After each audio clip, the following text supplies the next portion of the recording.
Hi, everyone, and here we are, motivating you to live more creatively. I'm Rod Jones. And I'm Angie Jones. Welcome to the Thought Road Podcast. We invite you to subscribe wherever you listen, and we are available virtually anywhere you listen to podcasts. And no matter what you do creatively, this is the podcast for you. So, Angie, what are we discussing today? Well, today we're going to be speaking with Tuija Nyrönen. I love her name. It sounds so lyrical. That's a pretty and name. So pretty. She's a very accomplished creator of floral arrangements, but she has a very particular style of floral arranging, though. It's called Ikebana, which is a Japanese way of arranging flowers. It was introduced into Japan in the 6th century by Chinese Buddhist missionaries who had formalized the ritual of offering flowers to Buddha. The art is based on the harmony of simple linear constructions and the appreciation of the subtle beauty of flowers and natural materials like branches and stems. Well, this is interesting. You know, that's a truly tactile art in every sense. Yes, so true. Very true. Well, before we get into that, how about it's time for Angie's quote? Okay, so our quote for this week is, if we could see the miracle of a single flower clearly, our whole lives would change. And that is by Buddha. So it really fits with our topic today. Oh, you picked a perfect quote. Yeah, I think it does. I think it really does talk about the miracle of flowers and plants and things like that. When I think of flowers, I think of their colors. Mm-hmm. Nothing in this world is as colorful as flowers. I mean, they come in every conceivable, manageable, if I could say that, manageable color you could possibly imagine. Mm-hmm. And there's no artist alive that has ever truly been able to capture them. I suppose Monet did to a degree. I was going to say Monet would agree with you. Yeah, on but that one. They all tried, and they all used that lavender paint to try to capture the shadow side of a flower. But when you look at a flower, they just simply are absolutely beautiful, not to mention how they smell. So true. And you know, while you were saying that, what really came to my mind is when we describe flowers, it's very different than how we describe maybe someone in a crowd or a person. Like sometimes you'll look at them and go, oh, that person's so beautiful or stunning. And then maybe there's someone that's maybe not so kempt. So you go, oh, I very unattractive. That's not really agreeing with me or whatever. But with flowers, no matter what they look like, even maybe the strange ones that we're not accustomed to, we say they're exotic or they're different or they're, very intriguing. So maybe we should adopt how we describe a flower, we should describe one another that way. That's interesting. That's an interesting point of view. Yeah. Flowers have an architecture to themselves, which kind of plays into what we're going to be discussing later with our guest. Yes, very much so. The flower, just the essence of it and how they smell. But, flowers do decay. And as they decay, they still have additional uses. I mean, what were you saying about a bouquet of flower for a wedding bouquet? What were you telling me? I was hearing some people when instead of just trying to save it and dry it, because sometimes then they get to the point where you can't even keep them dried because they're falling apart, is making them into a potpourri so you can put essential oils in it, and it makes your environment smell pretty, and you still have your bouquet from your wedding or special occasion. I thought people put them in a baggie and stuck them in the freezer. No, that's the cake. Cake and flowers. You can't do the flowers. I don't think. I think they would just get kind of shrivelly and ugly crunchy and frozen. Oh, well. But no, just the cake. Okay, so this time we are going to go to a new segment, which Rod is very excited about because it's called Rod's Motivational Moment. And I know you guys are going to love it. And Rod, what do you have for us today? Do it now. If there's one thing that we've learned from talking to our guests, and we've learned this in our own lives, is to start your ambitions now. Don't wait for the perfect time, because guess what? It simply does not exist. Do it now. Oh, gosh, that's so true. That's so true. I think I've heard you say that a dozen times at least. And I know you've told me that when I've had doubts when I was much younger. Oh, I'm not old enough to do this. I don't have experience. I don't know, I don't know what to do. I think that you're right. You just got to go out there and do it because you'll get the experience and time will pass and you will get older. Well, what I often say to people is, what are you waiting for? There is not going to be a perfect time. The earlier you start, the better you're going to become at it. Mm-hmm. But it gives a person a lot of a sense of joy as they accomplish things. People that accomplish something creatively feel really good about themselves. I mean, we know that when we talk to our various guests, we can tell how passionate they are. And we've learned a lot from their passions, and it's been really motivational for our listeners. It is. And it's amazing how much you learn from their experiences and the setbacks they've had or just their doubts, their own self-doubts. And it's like, oh, you go, I can relate to that 100% because, just because they do flower arranging and you don't, it still applies as far as their feelings and their creative process, because each person's creative process, there's a relatable experience in there for somebody. And that's why we try to talk to different people that are doing different things creatively. We don't just focus on people that are brush artists.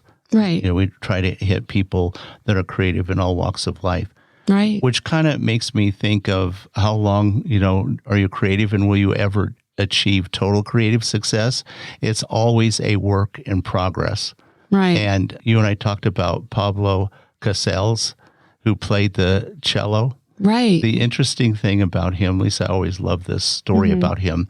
In his 80s and 90s, people would ask him, you're practicing every day. How come you're practicing? And he would always reply pretty much with the same answer. He would say, I think I'm making progress.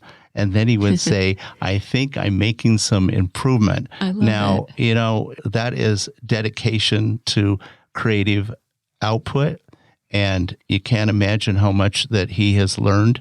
You get to his point in his career, he's famous, right? You would say, well, he just can't get any better. But even he never thought that it was going to get any better. He just kept practicing, and you know what? He did get better.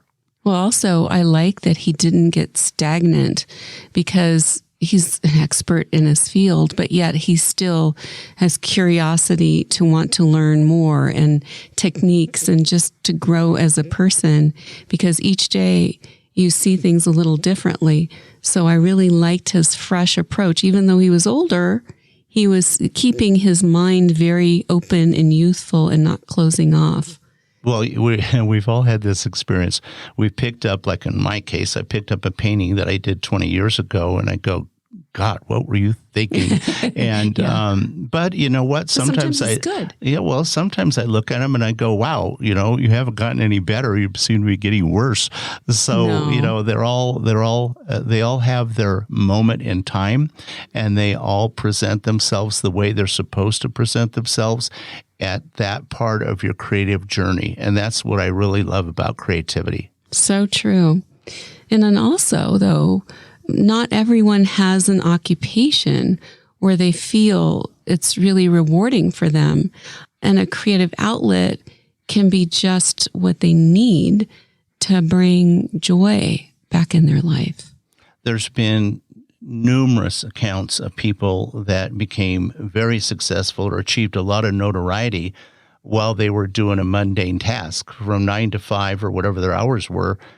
They were busy working in a mailroom, or in that one story I like to tell about Eric Hoffer, he was a stevedore. A stevedore? What is a stevedore? That is a kind of a cool name for people that load and unload ships. Oh, gosh. I thought you were going to say he was like an assistant to a sommelier, because it sounds like sommelier and then stevedore. They kind of go together. It didn't sound like something you do. Well, you're right. It sounds so different. Okay, I'll call him a longshoreman. Okay. As a longshoreman, he would write every single night. He never really told his buddies, his fellow workers, what he was doing. And ultimately, he published a book, and the book became a Nobel Prize winner in literature. And I don't know, it's hard to say what he didn't write about loading and unloading ships. Well, no. His novel was completely different from what his lifestyle was. But there's so many people that do that. I have to think about what my own father did. Yeah. So what did he do? Well, he had his own business, and he worked his business generally 8 to 10 hours a day. Sometimes he had to put in a little more hours. But he would come home, and he started digging a hole next to our house, and he built a basement, and then he built a floor, and then he built a guest house, and then he built a loft in that guest house, which ended up being my bedroom. But I noticed that my dad was the happiest. I mean, he liked his business, and he enjoyed what he was doing, and it was successful. But it seemed to me like he was the happiest when he was building something with his hands. But he owned a paint store. Yes. Right? Yeah. So that way he had a lot of pressures of running his own business and dealing with people coming in and out. Yeah, he had to deal with the public, and that could be problematic, as we all know. And then when he was building our guest house, he was pretty much by himself. I mean, I was kind of young, so I couldn't help him a whole lot. I did occasionally. But he pretty much built that thing all by himself. And the day he completed it, I know he was looking... Am I going to dig another hole somewhere? Yeah, where am I going to start I'm now? going to add a wing onto our home. Right. It gave him a creative outlet and also like a physical outlet too, where you're working with your hands. Yeah, absolutely. You get a lot of exercise on it. Yeah. So Angie and I encourage people, don't wait. No. If you've got something that you really are passionate about, like you go, oh, well, I want to start writing someday. That someday is dangerous. Forget someday. Do it now. Don't wait. Start that now. I've talked to people that are older. They're, well, I'm not going to say what age they are because I already talk about my own that much. But the point being is they are older and they never really got into the creative thing that they always wanted to do. They said, oh, ever since I was a child, I wanted to paint, or I wanted to dance, or I wanted to sing, or I wanted to join a choir. Finally, I always say, well, then go join your church choir. I said, at least start somewhere. Somewhere along the line. Agree. Yeah. Agree. Well, I think it's time to chat with our guest, and I'm really excited about our guest today. Me too.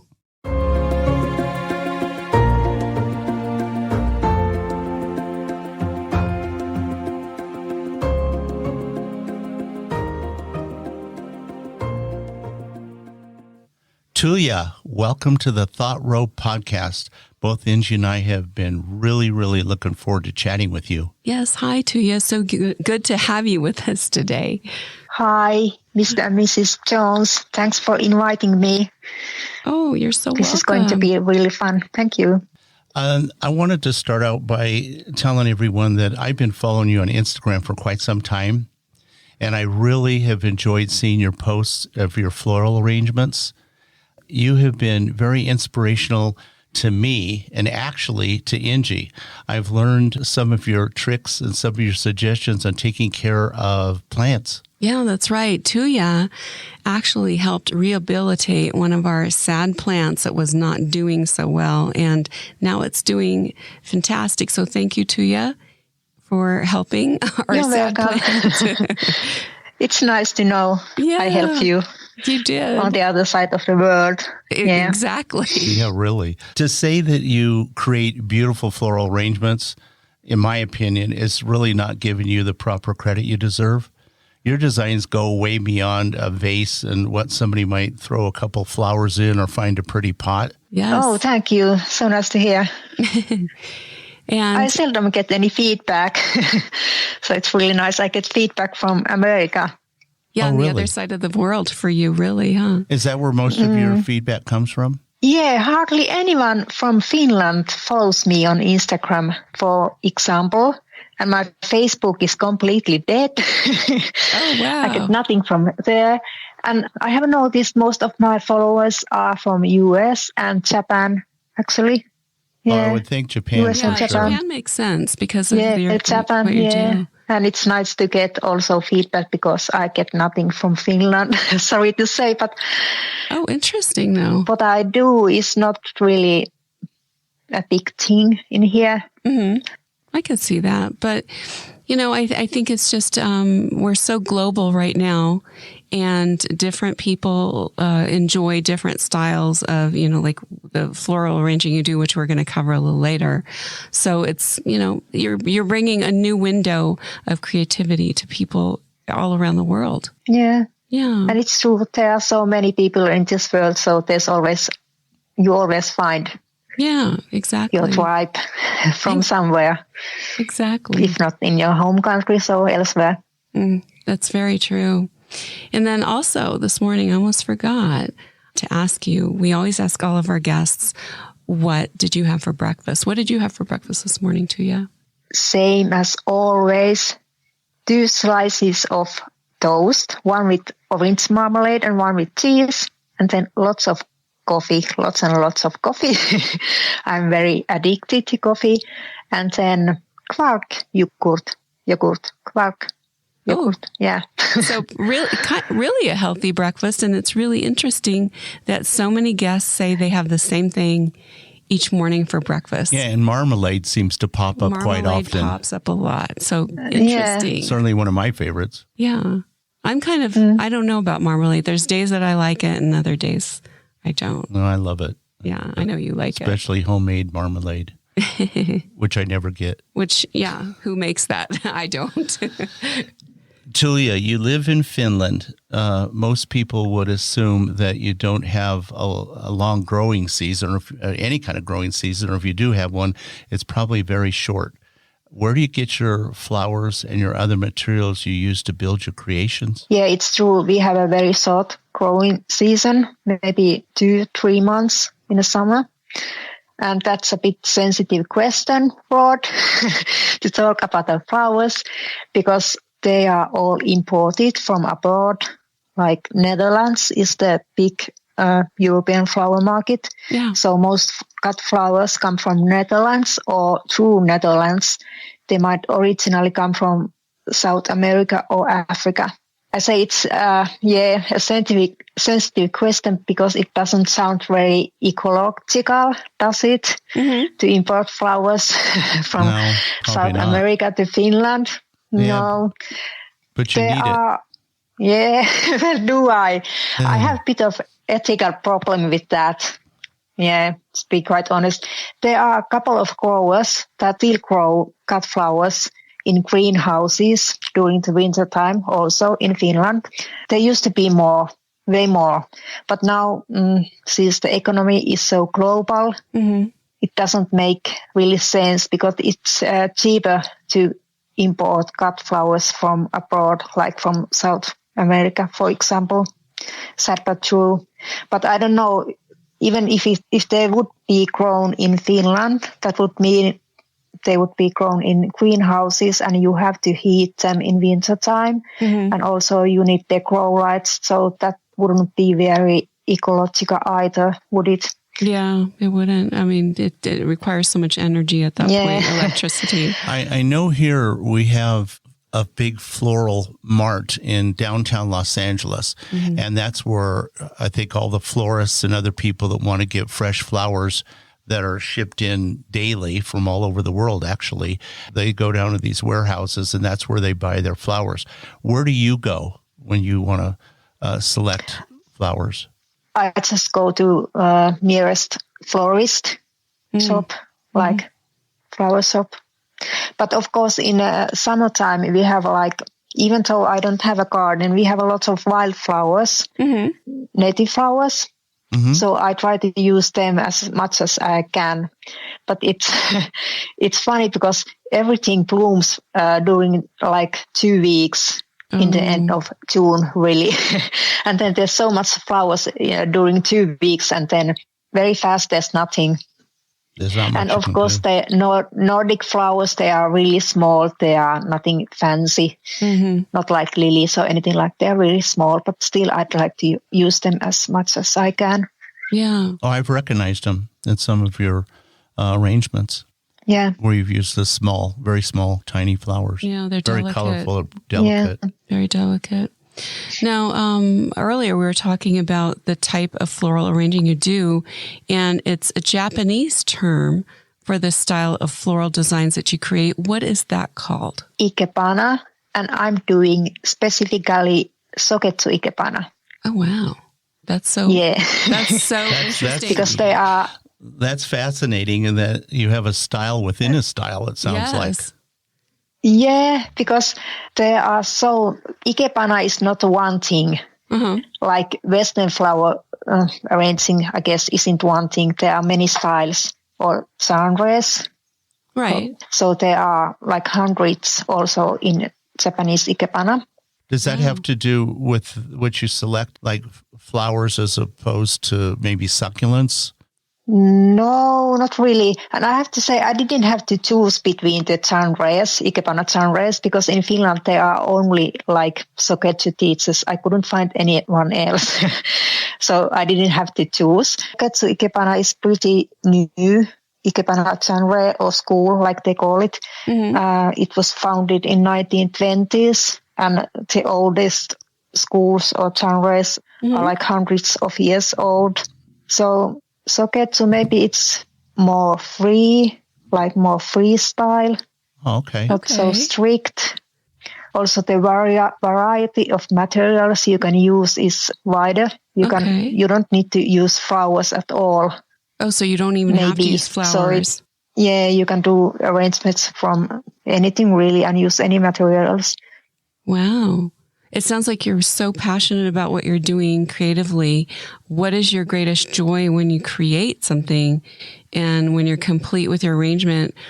I mean, how do you know when you're done? Greatest joy. I still consider myself as being a beginner, even though I have done this for 6 years now. So I have had like very big technical difficulties, like how to make the arrangement so that it stays put, that it doesn't fall apart and everything stays in a place. Yeah. So I feel great joy. Balancing act, right? You have to have everything balanced. You have to balance, exactly. Yeah. The arrangement are not symmetrical, so other side is heavier than the other. Yeah, it's really about balancing. Because that's really interesting. One main thing in Ikebana is that it should never be symmetrical. It should always be asymmetrical arrangement. So I have had like great difficulties with the technical side of it. So I'm always pleased when it stays put and doesn't fall apart. That gives me joy. Huh. You know, when you were talking about this, it made me think about the mobiles, when people make mobiles. I was thinking the very same thing. Artwork where it has to be balanced so it can float in the air. And that's kind of the same thing. You're doing a floral arrangement mobile, basically. And it's really cool because you have to have this balance. Otherwise, the whole thing is just going to fall apart. Yeah. Very often I have wished I would have done something in construction work, or maybe if I have had background in construction some way. Yeah, no, I could see that because you really have to do it. Building, so it would be so much easier. Now I have to, basically I try and I learn by trial and error all the time. You know, that leads maybe me, if I had some like physical background, it would be easier. Yeah, that leads me to this question because you're just kind of answering it. Yeah, you are. We'd love to know what your creative process is like. Yeah, what she was kind of leading to, actually. It's trial and error. It starts from like material. Maybe I find some interesting looking brands outdoors and this is beautiful. I'm going to make something with this, or some sort of vase or something. It starts from that. And then I just try things and it leads me somewhere in some point. It always seems to lead you to the right place because they all are spectacular. Thank you. I don't think I've ever seen one of your posts that I didn't like. So true. Thank you so much. But really, it's trial and error, and I don't know where it goes and where it leads, and Well, that's the creative process in general. I mean, when Angie and I paint, and other people that we've talked to that are potters or people that sculpt or even people that compose music and writers, Right. it's always trial and error. You get your best results, I think, by your experimentation. I always refer to my art as experiments because they always are different and you're constantly massaging it and changing things. But every once in a while, one really stands out. You're pretty good because your stuff consistently looks good. Yeah, it does. Oh, thank you. Well, I know that Rod and I wondered, what does your workspace look like? Do you have a special workspace or how are you working when you do your arranging? My workspace, it's a small table, really. Uh-huh. It's 120 centimeters by 60 centimeters. You don't use centimeters or meters in US, but I can tell you it's not big. So I have one table in the corner of our living room. I work there. Or I have to make space in our living room, maybe because I take pictures so that the background wouldn't be very messy. I have to clear some space. Right. Or maybe I work in the kitchen. Right. I have to clear the space for myself. I don't have a own room. I used to rent a warehouse when I was really excited about Ikebana in the beginning. Uh-huh. So but it was too expensive. And of course, I was a mother. I had a 12-year-old. I felt bad about going in there to work with Ikebana because I had been working in my day job all day. And then I wasn't at home with my kids. So it wasn't at that time point, it wasn't good.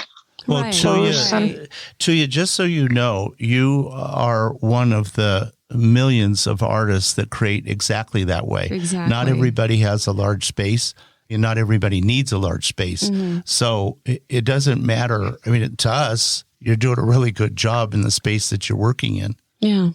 Yeah, thank you. My husband often hopes I would do miniatures, like very small arrangements, because they wouldn't take much place. And I have noticed I tend to do too big things, so I have problems with the photography because they are so big. Oh, yeah, because you need to get far enough away. I think all creative people try to envision what the end result is going to be. When you're practicing Ikebana, do you have an idea of what it's going to end up looking like? Or I think you mentioned before, it's trial and error. Is that pretty much how you approach it? It is pretty much trial and error, but I know I should learn to make some kind of plan. That's part of the Ikebana. You should be able to plan also, and especially if you're going to make arrangement for like public places or so you should be able to show like what it's going to be like. Well, if you're having a theme, now because if you have a theme for like a wedding or a gallery opening, Yeah, or their colors, I guess. their colors, I guess that you'd have to think about. Yeah. Of course, because I'm still a student of Ikebana and I'll be all my life for the rest of life. It's a slow thing to learn. It takes forever, and there are so many stages in it. If I get assignments from my Ikebana sensei teacher, so there's always a team. So I have to somehow please her, my teacher. Tell us, maybe you have to do it. That. Yeah, tell us about your sensei. I would love to. I heard that term, in other areas, like in martial arts. like in martial arts. But you have a sensei. Tell us about that. That's fascinating. My sensei is Heidi Vekelius.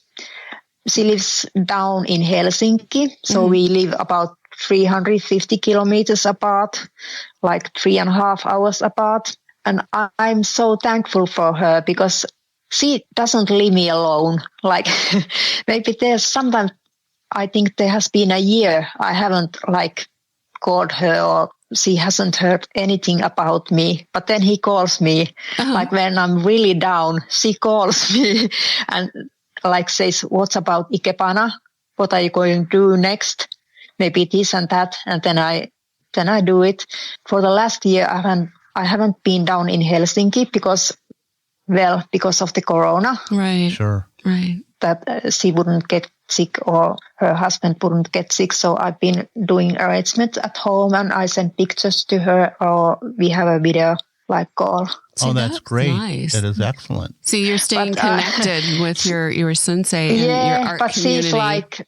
She's like amazing. She's 70 plus, 70 something, and she has been studying Ikebana since 1990s and has been teaching for years and years. And yeah. So that's so cool. She believes in me and she wants me to go on and maybe become an Ikebana teacher so that there would be Ikebana teachers also outside the Helsinki, because now all the teachers in Finland are down in Helsinki city. Oh, see, there's an opportunity for you then. She's grooming you to be a teacher. I agree with your sensei. She's got the perfect student. She really does. Yeah, you're a good student, but you're also very talented, and she obviously sees that. Mm-hmm. Also, I suspect, like most creative people, you're inspired by what you're creating. Tell us why you decided to pursue this form of creativity.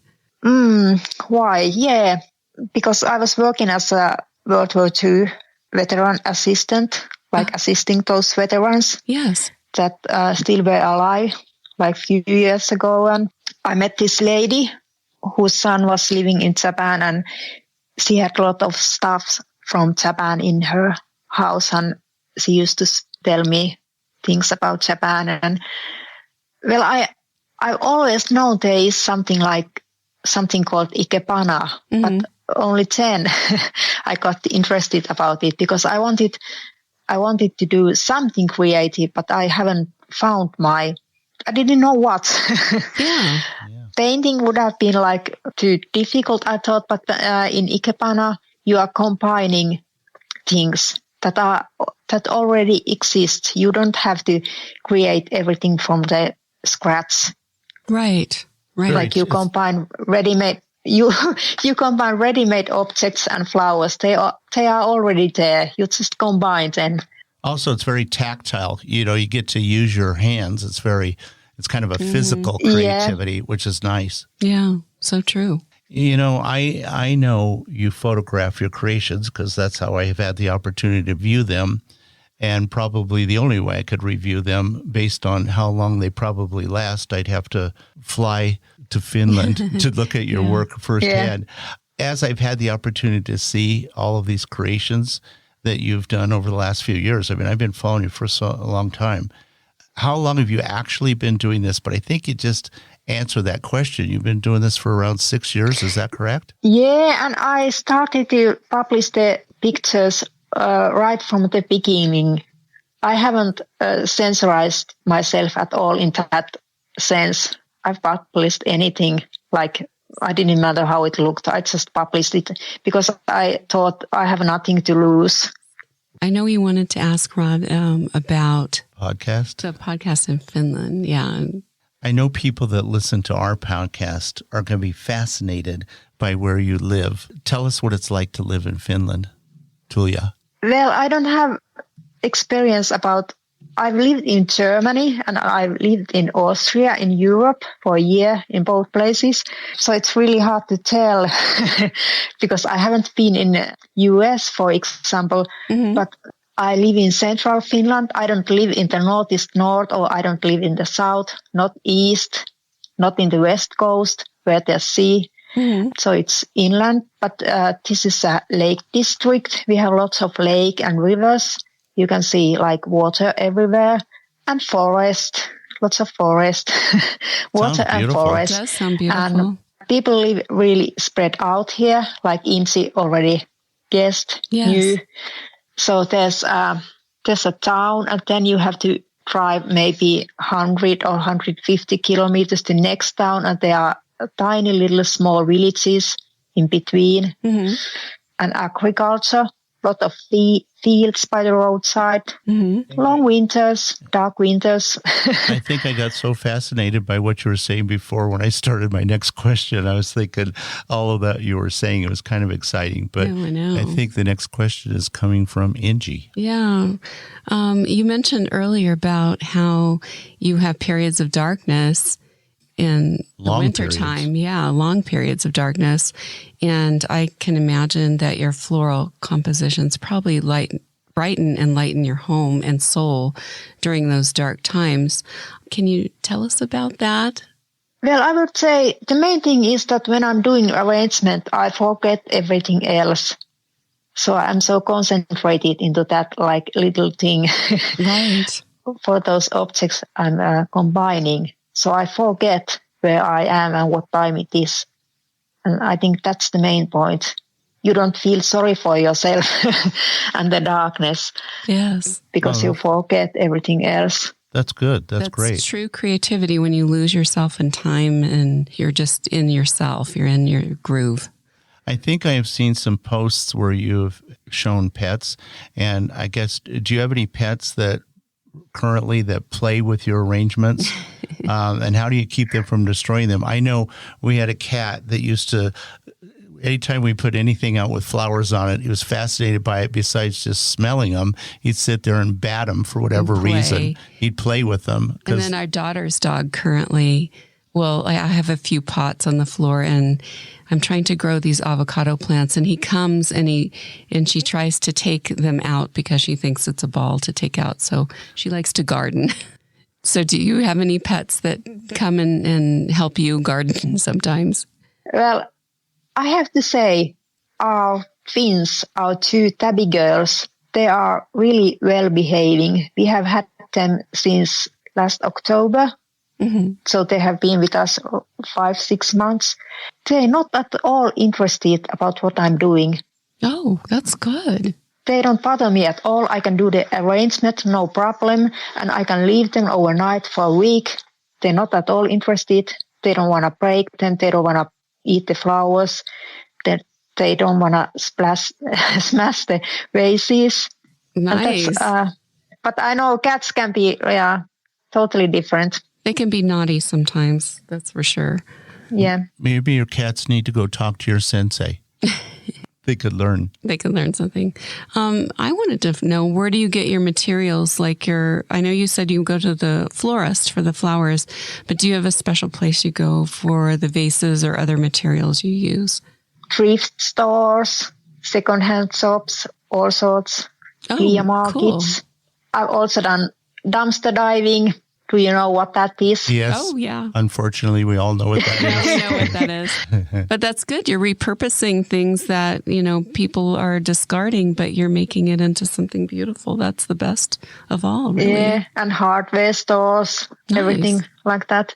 Very cool. The art form that you've mastered brings a lot of beauty and joy to everyone that has the opportunity to see them. And my question, and I already kind of know this because that's how I met you. That's how Angie and I met you. Mm-hmm. But how has social media helped you? Well, mainly getting inspiration for myself. And I'd like to mention YouTube because I have watched so many videos in YouTube about Ikebana and Ikebana artists and other artists like sculptors and everything like that. So I get inspiration and knowledge from there a lot. Mm-hmm. And Instagram, it's nice. Also from Instagram, I follow very many artists and Ikebana artists, especially. Yeah, I get inspiration from there. But the problem is, maybe I see too many pictures, so I get confused, and it kind of bogs me somehow. Sometimes I try not to look so many pictures and videos. So I think that's true for a lot of people now. It becomes overwhelming. I mean, we both Angie and I. It's overwhelming. Yeah, it's too much.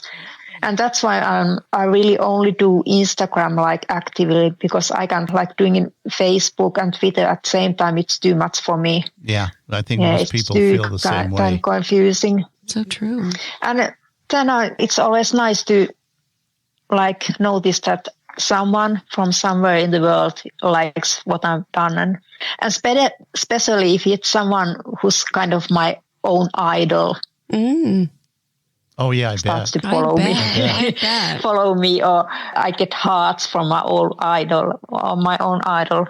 Yeah. So that's I remember first when I got interested about Ikebana, my idol was Keith Stanley. He's American. I think he lives in Washington. Uh-huh. He had a blog called 365 Days of Ikebana. And I followed it and I was like, oh, God, they are so amazing. And then Then when Keith Stanley started to follow me on Instagram and liked my post, I was like, oh yeah, this is great. That's so nice. Yeah. Or Akane Hikahara, the headmaster of like Soketsu School, That's or so other nice. artists like Rod. Yeah. Well, that's great. They respect what you're doing and they recognize your talent. That's wonderful. Yeah, exactly. You're very fortunate. But what I wanted to ask is, I love that you developed such a wonderful talent. How do you feel inside when you're working on your Ikebana compositions? Well, Ikebana is supposed to calm you down and give you peace and be like a meditation. This is what you hear. Okay, very cool. But like the reality is, you feel frustration, you feel anger, you are very disappointed at yourself if you can't like handle the technical issues. But now maybe I've gone far enough that I have learned something, so now I really start to enjoy it. But to be honest, for a very long time I felt very frustrated and angry at myself, and I was crying. It was so difficult. That sounds true, I think, for anyone that does anything creative. I think you go through those different emotions, but maybe that's what, builds your creativity even more, because even though you're feeling these frustrations and anger and like, oh, I'm just going to give this up because I've had enough. But then you come back to it and go, you know what? It's okay. I'm going to work through it and I'm going to learn. And you go on to the next step and not be frustrated with yourself. Creativity is emotionally driven. I mean, it's all about what's going on with you emotionally. Yeah. So I think all those feelings that you've been having, and I'm sure your sensei has had them for years. Yeah. Not every piece of creativity any of us turn out is ever what we ultimately expect it to be. But for some reason, it seems to get better and better. Yeah. Yeah, it's not easy. It's not easy to create. Yeah. Yeah. You know what? I think we've kind of discussed this, but we never really delved into Japanese Ikebana and the style of floral arranging. Could you tell us just a little bit more about it? I know we've talked about it, but probably what we would want to know is it gives you a lot of personal gratification. But the philosophy behind Ikebana, maybe you could say a few words about that. Tough question. Like I said earlier, I still consider myself as being a beginner. I'm not a teacher yet even. I think it's like art, like any other art, like music or painting. So it gives you a possibility to create something new. Of course, in the beginning, you have to learn the basic things and you have to do what your sensei says, but later you have the freedom and you can create whatever you want and create something new. I think that's a great answer. That's a really good answer. Yeah. That's a super good answer. Every time I see one of your creations, to me, they're really like love arrangements because they bring a beauty and a sense of serenity and, like you said, a meditation aspect to the world. Tell us how you think your floral arrangements inspire people when they see them. I'd like to think that people would get inspired maybe to do Ikebana themselves, or you don't even have to call it Ikebana. Just do like arrangement and use what you find and do something new and different. That's a cliche maybe, but you don't have to follow any instructions. Like do what you like and try different things and use what you have. Yeah. And publish. Don't self-censorize yourself. Yeah. Oh, I like that. I like that so much. Yeah, because I think many people are afraid to publish what they do because they think it's not good enough. But what do you have to lose? Nothing. Nothing. No. True. And you never know where it's going to go. And it certainly has brought some inspiration and joy into Angie and I's life just by looking at your creations. How is your creative endeavor, how has it helped you in your personal growth and your thoughts in general? What has it done for you personally? Well, I have learned patience. Like I thought, all the difficulties I have had, but still I have went on. I didn't like quit. but I have to thank my sensei for that because she keeps encouraging me, Heidi. And persistence, like so many times I'm a university dropout. I'm an applied university dropout. I'm all kinds of dropout. But when it comes to Ikebana, I'm not a dropout. I think this is going to be my biggest achievement in life if I get a teacher's degree. So I'm going to succeed in something. I think you've succeeded very well, and you're really quite talented at it. I like what you said. You found your thing. Sometimes we have to try on different things, and it's like wearing a shirt that's too tight or too loose. It's like it's not perfect, so you decide not to do it, and it's not because you're not good at following through. It's because it just doesn't fit you right. And I think with Ikebana, this totally fit you right, and it feels comfortable, and it's taking, I don't want to say advantage, but really using your talents and making you feel good. And I think that's where it's at for you. But you're such a creative person, Tuija, and today we were so delighted to chat with you. There's a question that we've been asking everyone that's been on the podcast, and I'm really curious who you're going to say. If you can sit on a park bench with someone and chat with anyone from the past, who would it be? Well, this is easy. Oh, good. Yeah, this was easy. Well, I think the answer would be definitely and obviously Sofru Tesikahara, the founder of the Soketsu Ikebana school or genre. Okay. That he makes died sense. in 1979. Yeah. That would be a fascinating conversation, wouldn't it? Well, I agree with Angie. You've been an absolute delight to chat with. I hope more people have the opportunity to see your floral designs. Yes. And Tuija, we really appreciate you taking the time for this interview with Angie and I. Yes. And I want to let everyone know out there, if you want to know more about Tuija, it's Nyrönen, right? Your last name? Yeah. Okay. I wanted to make sure I pronounced it right. Tuija Nyrönen and her floral designs, Ikebana. We will have links in the show notes and also under the show guest tab on thoughtrowpodcast.com.